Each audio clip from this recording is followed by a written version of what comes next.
Oke, terus masuk ke mungkin topik-topik yang di Eropa kali ya. Secara umum kan lebih banyak mereka tuh udah care sama sustainability ya.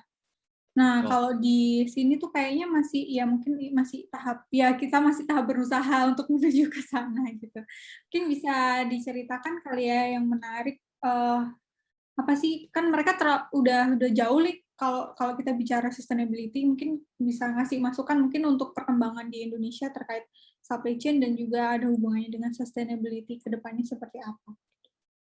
Kalau di perusahaan saya memang khususnya mereka salah satu goal terbesarnya, selain, mmm, shipping your, shipping as easy as emails, goal terbesarnya itu sustainability. Jadi model bisnis model sustainability mereka di sini, karena di Eropa memang sustainability di mana-mana kebanyakan, ketika customer, mem-booking suatu shipment, mereka otomatis harus bayar CO2 emission. Jadi carbon offsetting-nya harus dibayar. Oke. Dan uangnya kemana ketika kita bayar itu? Uangnya itu masuk ke salah satu perusahaan eksternal yang menanggulangi sustainability secara global. Jadi entah mereka menanam pohon di Afrika atau di Amerika, di Brazil, atau mereka punya beberapa, sarana untuk, tribe-tribe di Afrika untuk menggunakan, stove yang lebih sustainable karena mereka tuh menggunakan stove yang selalu kayak ngebakar gitu, jadi kan bisa ngebakar ozon. Jadi kita berusaha untuk mendidik dan, apa ya, penyuluhan gitu untuk mereka untuk menggunakan stove yang sustainable, begitu. Dan di sini nggak cuman logistik company aja, banking pun begitu. Jadi financing, banking, apapun yang kalian beli online, ada pilihannya di bawahnya tuh, apakah kamu bersedia membayar carbon offsetting kalian. Sebenarnya carbon offsetting itu apa sih? Jadi, mmm, ketika kita, mengkonsumsi apapun itu, makanan, fashion, atau transportasi, itu tuh termasuk carbon emission kita. Kenapa? Karena ketika kamu membeli makanan, makanan itu kan juga ada logistiknya, apalagi daging. Kita kalau di Indonesia daging dari Jepang, Wagyu, dari Australia, Wagyu, apa ya kalau di Australia itu, pokoknya enak deh itu dagingnya. Atau, baju dari China bisa, dari Italy bisa, ke Indonesia itu kan, eee bukan masalah harga logistiknya ya, tapi ketika kalian mengirim dari Italy ke Indonesia, ke Asia, sepengalaman saya itu kira-kira kurang lebih 51 hari minimal. Jadi Mmm, bayangkan kalau polusinya ada di laut atau di udara selama itu. Jadi cara di Jerman, kebanyakan ya di Berlin, perusahaan-perusahaan di Berlin, startup di Berlin itu menggunakan carbon offsetting price itu untuk mengembalikan apa yang kita keluarkan, kayak gitu. oke. Mungkin Mas Prema bisa nambahin.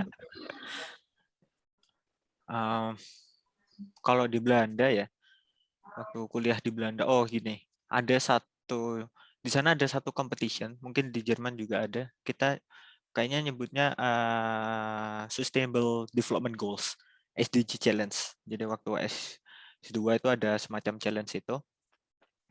Dan itu di mana itu platform, kan UN itu kan udah ngasih 16 atau 24 ya, ada 16 atau 24 Sustainable Development Goals. Dan platform ini itu mereka mengadakan competition yang diikuti sama perusahaan-perusahaan besar di Belanda. Ada Danone, Danone, terus BUMN di sana juga mengikuti competition ini. Dan kompetisi ini semacam promote juga bahwa perusahaan-perusahaan kita ini aware. Perusahaan-perusahaan yang di Belanda itu aware untuk sustainability yang secara kemanusiaan, secara environmental, secara economics. Kalau istilahnya kalau dibandingin lebih aware rasanya ya, lebih aware di Eropa deh. lebih aware untuk masalah sustainable ini di Eropa, bahkan sensitif banget daripada di Asia gitu.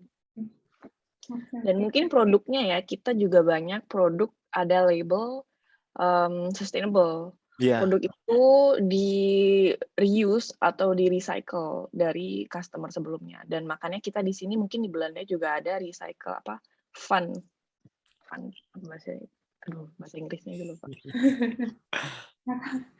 Apa sih botol, jadi bisa dikembalikan iya, kembali plastiknya dan benar. itu nggak murah loh, itu 25 sen. Jadi 25 sen. iya, jadi ketika kita mengembalikan kita mendapatkan 25 sen kita kembali gitu. Iya. Kayaknya kalau di Indonesia diberlakukan begitu, Keren dulu ya. saya iya. Nah, Indonesia dan diberlakukan begitu mungkin bisa ya. bisa. Semoga bisa ya. Itu berlakunya hampir kayak di supermarket Mbak Lala. Jadi di sana itu ada yang namanya mungkin Jumbo, Albert Heijn, Carrefour. Nah, kelasnya itu sama kayak hypermarket Giant gitulah. Dan itu tuh mereka ada satu section di mana kita bisa ngembaliin botol plastik, botol gelas, dan itu bisa kembali kayak benar kata Mbak Safira, 25 sen, ataupun botol yang misalnya botol yang khusus, kita dapat lebih misalnya 50 sen atau berapa gitu. Botol kaca, can, plastik itu pasti udah dibedain ya. Beda-beda kayaknya kalau kaca itu 8 sen deh. Maklum udah kayak jadi Kalau gelas itu 8 sen, kalau plastik itu 25 sen. Terus ada juga yang kalau orang Jerman kan suka minum bir ya. Jadi mereka kalau beli bir banyak itu ada apa sih? Plastik. Iya itunya. Nah itu juga mahal itu kalau dibalikin. Iya, galon. Jadi nggak ada sampah plastik sama sekali di luar tuh ya dibandingkan, tapi di Berlin juga masih kotor sih. Cuman sampah plastik itu nggak ada karena itu bervalue. Even orang homeless pasti mau ngambil juga gitu. Ya lumayan dapat duit soalnya bisa dapat makan. Oke. Itu kan tadi masalah sustainability ya. Kalau masalah apa ya teknologi kali ya yang berbeda kali ya teknologinya pasti kan di sana udah terintegrasi ya semuanya udah kita by internet, website dan lain sebagainya. Mungkin kalau di sini kan terutama pandemi kemarin ini kita agak sedikit terpaksa nih masuk ke digital. Jadi semua karena nggak bisa keluar rumah kan kita harus pakai digital semua itu jadi kayak perkembangannya pesat banget. Nah mungkin ada yang bisa diceritain nggak mungkin dulu ada pengalaman teknologi apalagi kalau di Safi udah kerja di sana teknologinya mungkin apa sih yang banyak orang pakai atau yang sudah maklum lah yang diwajibkan di sana? Saya belum pernah kerja di kantor selama ini. Jadi di rumah doang. Ya harus ke kantor sih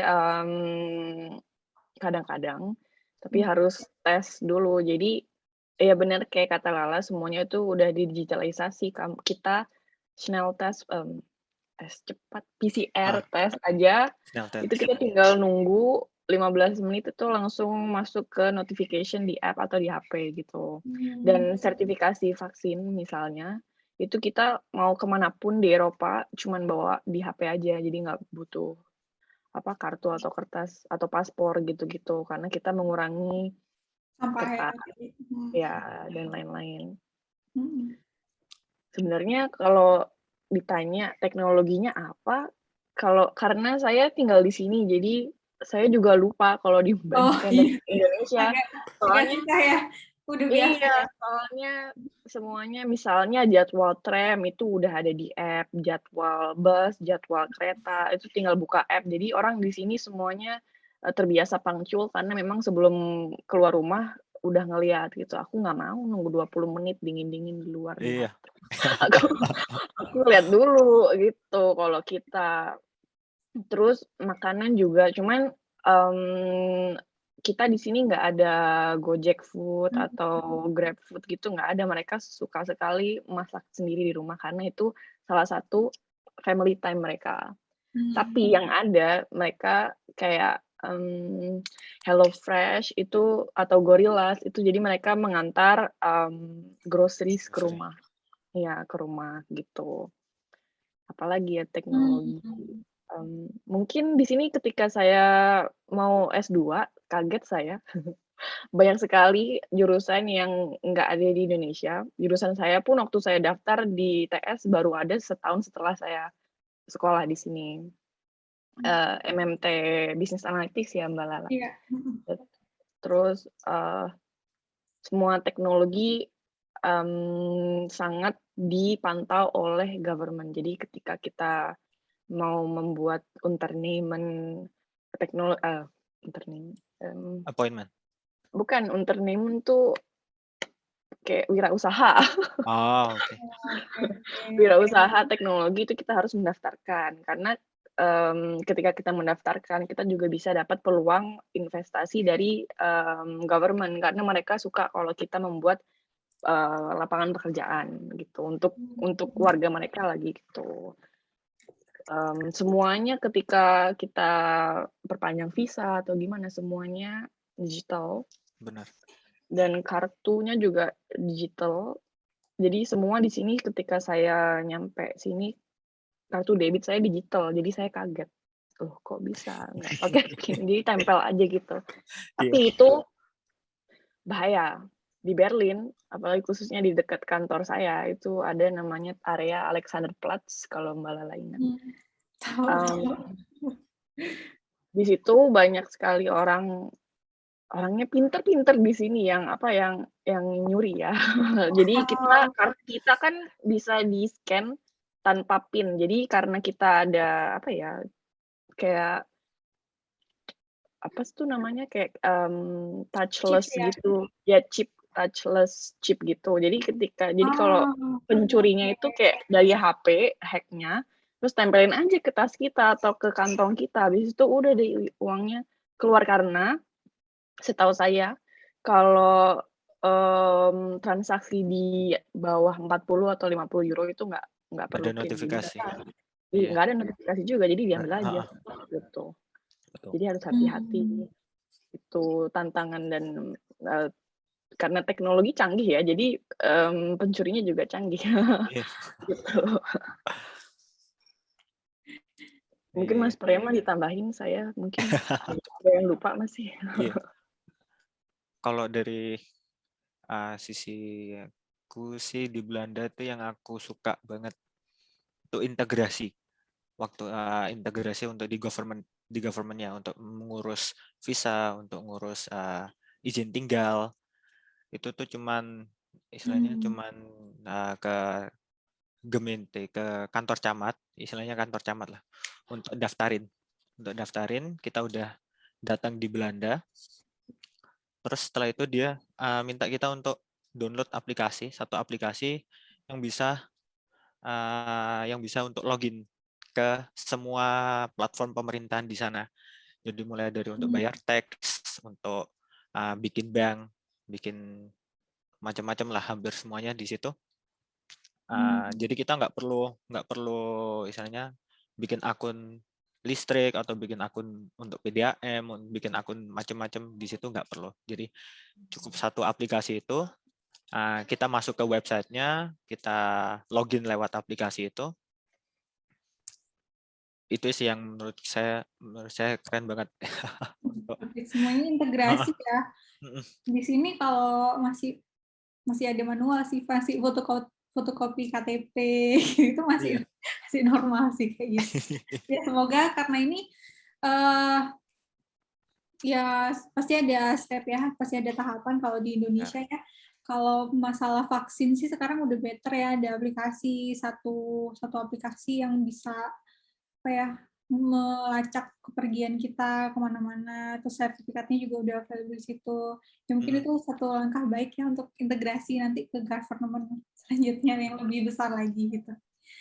Oke, mungkin kalau diskusi tentang dialog kita udah cukup ya, kayak gitu. Atau mungkin ada harapan kali ya buat Indonesia, Safi tapi lama nggak pulang nih. Mungkin nggak apa-apa ya. Mungkin ada harapannya nanti terutama untuk supply chain atau untuk teman-teman yang mungkin berkeinginan untuk bekerja atau apa ya, Betul. bersekolah di luar negeri, termasuk tadi pengalamannya Prema juga di situ. Kalau dari aku Hmm. mungkin yang nanti melihat atau mendengarkan, jangan takutlah ke Belanda, karena banyak banget beasiswa yang ditawarkan, dan itu nggak cuma dari beasiswa dari pemerintah, bahkan universitas pun dia kasih beasiswa nih. Kayak contohnya universitasku, dia kasih beasiswa untuk negara-negara yang berkembang, dan itu nilainya juga nggak kecil. Aku aja dapat hampir 50% sih, 40-an berapa gitu lah. Dan itu kerasa banget untuk biaya kuliah di Belanda sini Luar biasa. gitu. Dari Safi ada harapan-harapan atau masukan saran? Ada beberapa poin mungkin untuk pendengar dari video kita hari ini. Jangan takut kalau mau kuliah di Jerman. Memang kalau di negara lain mungkin banyak beasiswa ya, cuman di Jerman beasiswanya terhitung mungkin, tapi kita bisa kerja sambil kerja di sini. Ada dikasih dari visa kita dikasih waktu kerja itu setahun kurang lebih kayaknya 80 jam ya, full gitu. 80 jam sebagai full time, dan internship juga termasuk. Jadi internship 6 bulan itu boleh visa kita. Benar, Gitu. benar. Dan nggak bayar kita kuliahnya di sini, cuman bayar transport aja. Benar. Cuma memang tantangannya berat sekali kuliah di Jerman, apalagi untuk teman-teman S1 bahasanya. Tapi itu semua worth it. Jadi ketika kita punya sertifikat lulus dari Jerman, itu sangat dipandang oleh perusahaan, karena universitas manapun di Jerman semuanya sama. Jadi nggak ada nomor 1 mana, nomor 2 mana, jadi semuanya sama. Ketika kerja juga, itu lebih baik setara sama apa yang kita pelajari. Soalnya sistem di Jerman itu sangat eksak ya. Jadi kalau aku coba waktu itu apply di Siemens atau di Bayer. Mereka minta, walaupun supply chain ya apply-nya, tapi mereka minta kita punya background basic teori dari medis. Dan yang itu saya nggak bisa, jadi itu nggak lewat kayak gitu. Untuk teman-teman yang mau benar-benar berniat sekolah di Jerman harus diperhatikan itu, karena kalau memang mau meniti karir di sini dulu dan pulang ke Indonesia itu benar-benar harus diperhatikan, karena nggak bisa aku engineer atau dari Wirtschaft Informatik itu ke banking gitu, nggak Oh iya, diterima. benar, betul. Lintas Kalau jalur. di Indonesia kan bisa ya, Iya. iya. Kalau di Indonesia bisa. Kayaknya itu yang beda banget ya. Oh Kalau iya, di sana iya. harus benar sesuai sama bidangnya. Jadi kalau Oh, misalnya udah di supply chain, kerjanya pun di supply chain. Bakalan susah kalau misalnya mau lintas ke banking atau ke finance gitu. dan itu Susah banget. lowongan kerja, lowongan internship itu terbuka ya untuk meskipun Terbuka. asalkan sesuai tadi ya, asalkan sesuai dengan bidangnya Ya. tadi ya. Harapan saya untuk poin kedua, untuk supply chain apalagi digitalization, saya nggak ragu kalau teman-teman Indonesia bisa menuju ke sana. Karena yang saya lihat perkembangan dan Indonesia itu benar-benar berada di pusat pusat pergantian kapal atau pusat pergantian perdagangan gitu. Walaupun saya hub-nya. kerja di sini, Iya, di hub. walaupun saya kerja di sini, saya ada banyak banget pengiriman atau mungkin cuman transshipment, jadi pindah dari Indonesia ke China, itu banyak sekali. Jadi jangan takut kalau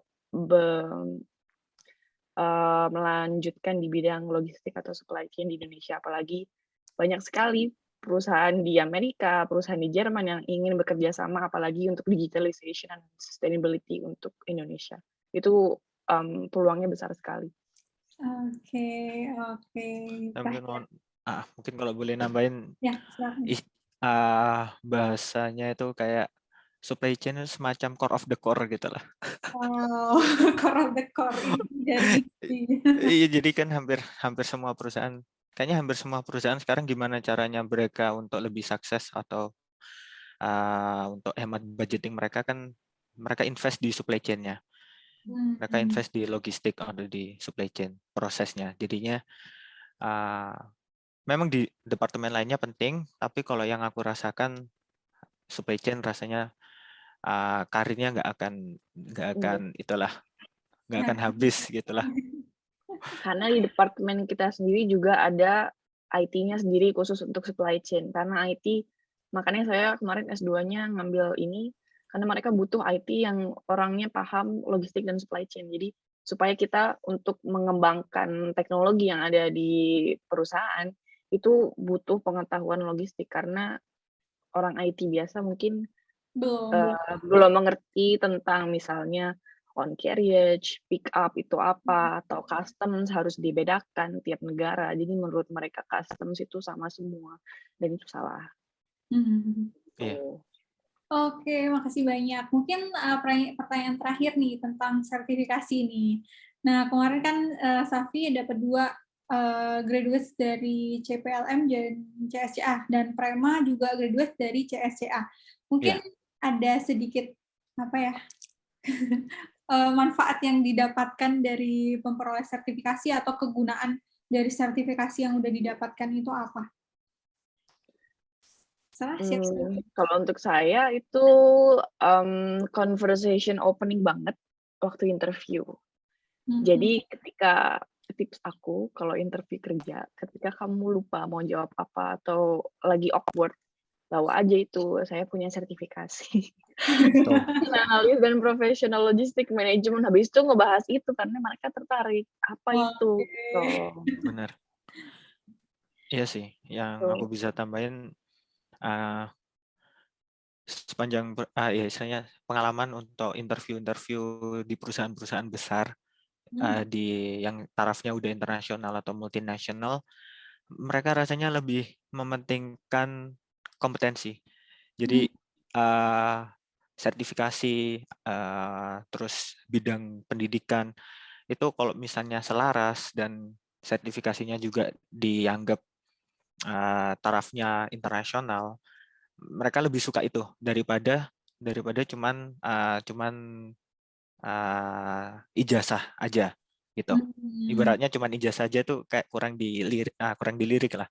Tapi kalau misalnya kita bisa tunjukin ada sertifikasi, kayak kemarin aja sempat yang waktu masuk di perusahaan yang sekarang ini Philip Morris, itu juga karena akhirnya aku nyantumin sertifikasi itu,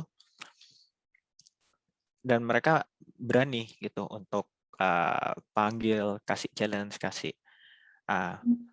mungkin yang ini menarik ya untuk mendengar, mereka bayar kasih salary lebih ketika ada istilahnya calon pegawai yang punya sertifikasi itu. Oke, jadi menarik sekali ya, ternyata berguna sekali. Tadi berguna juga untuk visa. Dulu kalau Mbak Lala ingat terakhir kita ketemu, kan aku magang ya Mbak Lala. Oh iya. Setelah magang itu saya di hire full time, ya. Setelah magang saya di hire full time, tapi saat itu saya masih mengerjakan tesis untuk melaksanakan visa working visanya. Sertifikatnya membantu banget, sertifikat supply chain analyst itu, karena immigration office di sini harus ngecek, apalagi di Jerman kan, apakah anak ini standar profesionalismnya cukup gitu. Jadi dilihat bachelor certificate-ku nggak dilihat karena kan cuman bachelor certificate aja dan transkripnya nggak ditunjukkan kalau ada distribution, ada manajemen logistik. Jadi supply chain analyst sertifikatnya itu yang menolong saya dapat visa. Kalau nggak dapat visa saya nggak bisa kerja gitu. Iya. Oke, terima kasih banyak Prema dan Safi. Mungkin kita saatnya kuis nih. Ada kuis sedikit. Buat fun-fun aja. Kuisnya terkait sama Eropa, juga ada kaitannya sama logistik sedikit. Masa Jadi belum nanti, belajar nih? waduh, aduh, ini emang susah banget sih ini kuisnya tuh taraf profesional banget nih. Saya baru bangun nih. Nah, nanti yang kalah ini antara Prema dan Safi banyak-banyakan poin ya. Mungkin kita jawab 5 soal kali ya, biar kelihatan mana yang menang, mana yang kalah. Nanti yang kalah ada tantangannya nih. Jadi Oke. pastikan aktif untuk beraktivitas di game ini. Oke. Nah, ini ada nomor 1 sampai 6. Safi duluan deh. Pilih satu nomor, nanti dijawab soalnya. Nomor 5. Nomor 5, kita coba lihat nomor 5. Tebak gambar. Kira-kira gambar apa sih ini? Mungkin gambar yang ada Dufan yang apa sih, yang swing itu apa namanya ya? Aku nggak tahu namanya apa. Carousel sih kalau di sini namanya. Carousel. Kita coba lihat nih jawabannya apa. Wih. Bener nggak? Pas banget gambarnya carousel, jawabannya tempat. Jadi sama aja deh, Kak. Kayaknya kita bisa masukin poin ya. Ini. Selanjutnya kita masuk kuis ke Prema nih. Silahkan pilih 1 sampai 6, kecuali nomor 5. 2 aja deh. Nomor 2. Kita masuk ke nomor 2, kita coba gambar nih. Apa nih? Cluenya Eropa nih kayaknya nih. Cluenya Eropa. Nomor 2. Apa nih? Castle kah? Castle? Yakin? Yes. Ya, coba castle aja deh. Kita coba castle. Apakah benar jawabannya castle? Oh no. Oh no.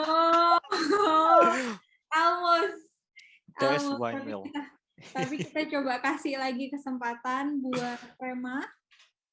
Pilih lagi nomor tadi kecuali nomor 2 sama 5. Silakan 1, 4 atau 3 atau 6. 4 deh, 4. Waduh. Ini menggabungkan kata nih kayaknya. Kira-kira kata apa nih? Cluenya adalah jenis kendaraan. Transportasi ya? Iya. Windbox kah? Oke, silakan dibuka jawabannya. Windbox, Yes, oke. Windbox.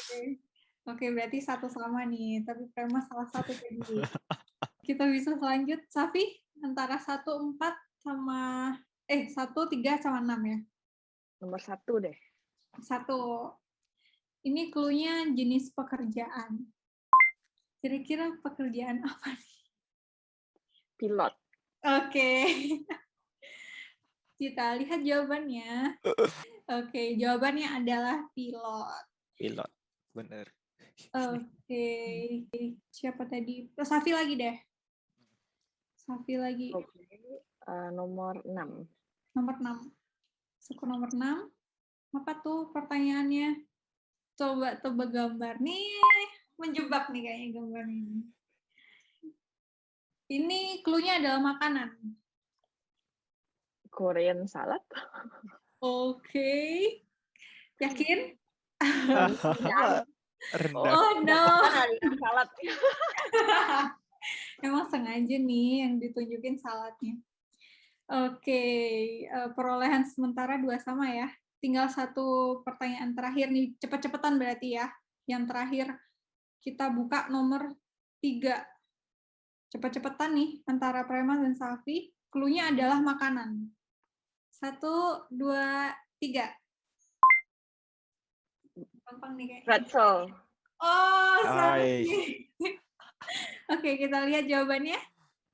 Yeay, selamat buat Savera. Ini game-game lucu-lucuan aja sih kita karena biar fun ya habis kita berdiskusi panjang. Dan ternyata Prema harus mendapatkan hukuman. Hukumannya simple nih. Kita harus milih truth or dare. Mungkin karena WFA ya. Truth aja deh. Asik. Pengakuan nih. Pengakuan truth. Hal memalukan apa yang pernah dilakuin di negara yang pernah ditinggalin? Truth nih ya, beneran truth ya, nggak boleh ngarang ya. Memalukan. Pasti banyak nih kalau ke lingkungan baru tuh pasti ada aja hal yang memalukan. Bentar, aku ingat-ingat ya. Karena banyak juga nih. Oh, ternyata banyak ya. Ternyata banyak ya. Mungkin ada satu. Oh, jadi gini. Waktu awal-awal di Belanda itu kan sering naik sepeda ya. Budayanya kan naik sepeda. Ya. Dan itu terbiasa. Kalau di Indonesia itu kan sepeda itu jalur itu kan kiri ya, di kiri. Jalur itu kan di kiri. Nah, kalau di Eropa kebanyakan jalurnya di kanan. Nah, suatu saat itu pernah di trek sepeda udah benar di trek sepeda, tapi cuman waktu itu awal-awal nggak tahu harus di sebelah kanan, tapi aku jalan di sebelah kiri. Nah, di situ tuh waktu sepedaan di situ tiba-tiba ada orang yang berhentiin. Ada orang yang berhentiin dan suruh untuk turun dan muter gitu. Untuk muter. Jadi harus pindah ke jalur yang benar. Jadi itu kayak ngerasanya pantas saja kok tadi sepedaan kok orang-orang pada berlawanan arah gitu, pada ngeliatin berlawanan arah. Jadinya yaudah akhirnya aku turun. Aku turun dan aku harus bawa kalau nggak mau ngikutin putar balik, jalan pakai itu sepedanya dibawa gitu aja. Oke, malu banget ya. Iya, tapi yang bikin malu sih sebenarnya dilihatinnya. Tapi nggak kenal juga sih. Iya, sebenarnya nggak kenal. Tapi kayak di stopin gitu aja, di stopin. Turun kamu salah jalan. Gitu. Mungkin memang kalau di awal-awal pasti banyak pengalaman. Makasih banyak Safira dan juga Prema. Semoga sukses untuk karir-karirnya ke depannya dan semoga bisa berkontribusi banyak untuk Indonesia nantinya ya. Mungkin Safi bisa mau ada keinginan pulang ke Indonesia? Dia nunggu kantorku expand. Iya. Banyak pendengar ini, semoga kita bisa ketemu nanti lagi di dialog-dialog selanjutnya dengan topik-topik menarik yang lainnya. Sampai jumpa. Terima kasih. Terima kasih. Semoga bermanfaat ya. Oke, tadi kita udah berdialog dengan dua narasumber kita dengan topik Working and Studying Supply Chain in Overseas. Nah, kita nantinya juga akan balik lagi dengan topik yang menarik lainnya. Stay tune aja di channel kita. Bye, sampai jumpa. Dan memang supply chain ini sangat luas sih Mbak. Jadi kita nggak bosen gitu loh. Saya masuk supply chain pertama kali, itu the majority tim supply chain itu semua cewek. Jadi itu perempuan yang ada di sana.